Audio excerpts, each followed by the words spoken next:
Hi everyone, it's great to see you again. So last week I had filmed a review for Ruthless Magic by Megan Crewe, and when I went on the computer to edit last weekend, I saw that my memory card had actually gotten full 2 minutes in. Yeah. But here I am, filming again, so let's get on with it. It's not my intention to give away too many spoilers, okay? And if I do, sorry.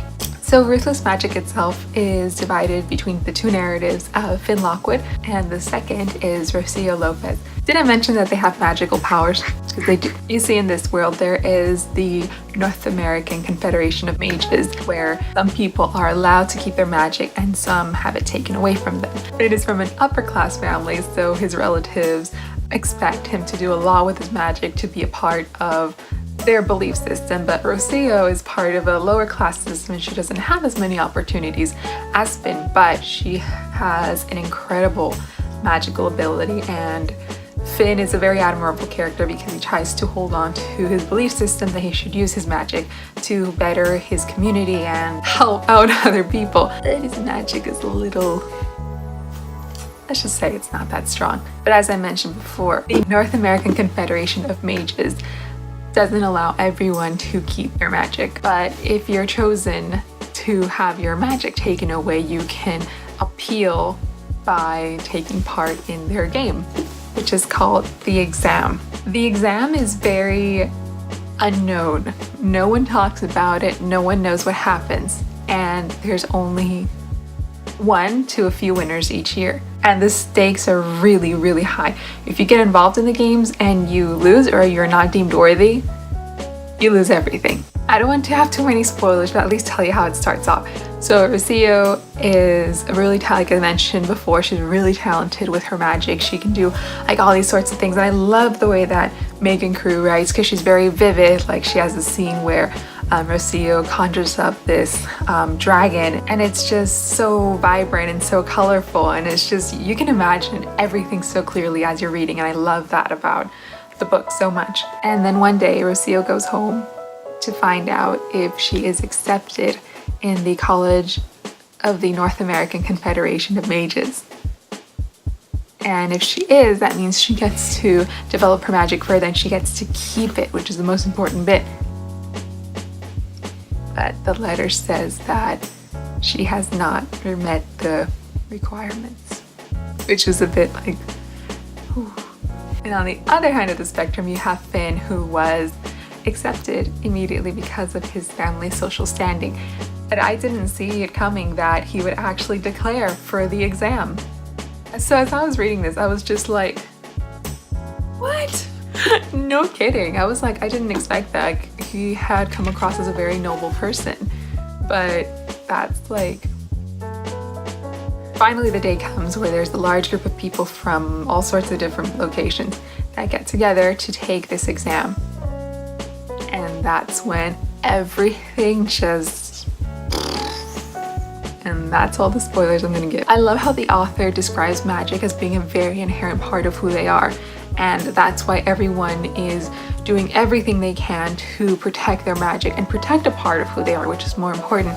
And I think that just gives the book a good sense of authenticity and a good drive for the characters. It's not that they just want it for the power or for some greater glory. It's to protect who they are. And that's why I really like Rocio's character. She has good motivation, and I think she's developed very well within the first few chapters, and the same goes for Finn, so that's something that really caught my attention. What I really like about the book as well is that Megan Crewe is not afraid to talk about things like societal standing, and also put a lot of symbolic components in her book in order to make analogies and metaphors for everything that was going on within the exam. Another thing that I find really interesting about this book is that it really lives up to its name. The author is really ruthless in a way that she writes this book, because she's not afraid to, tiptoe around certain events. She's not afraid to throw her characters into the fold. She's real ruthless. Especially because you really start to empathize with the characters. You understand Finn and how much he wants to prove to himself that he can pass this and he is worthy of his magic and name, and that Rocio just wants to keep a part of who she is. So that's what makes what happens later on in the book so gripping.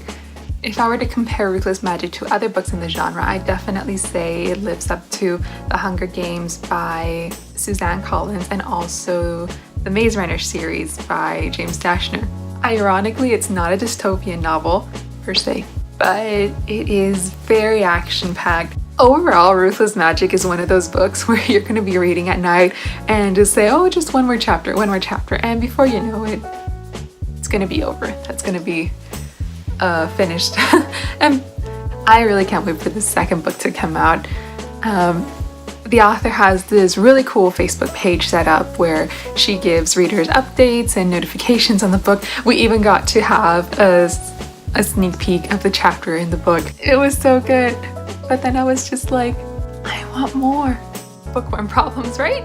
Just a few more things before we wrap up today's episode. I would highly recommend that you sign up to Megan Crewe's newsletter. I will be putting the link in the description down below. And if you're interested in joining the Facebook group, which I totally think that you should, it's really awesome. We had some really cool discussions. So thank you so much for joining me this week, and I hope that Ruthless Magic becomes part of your TBR. And if you're ever interested in talking about this book, leave your comments below, or you can also follow me on Instagram at The Reading Corner for All. I'm always game to talk about books, especially books that I love. So I'll see you guys next time, and again, thank you for joining me today. Bye!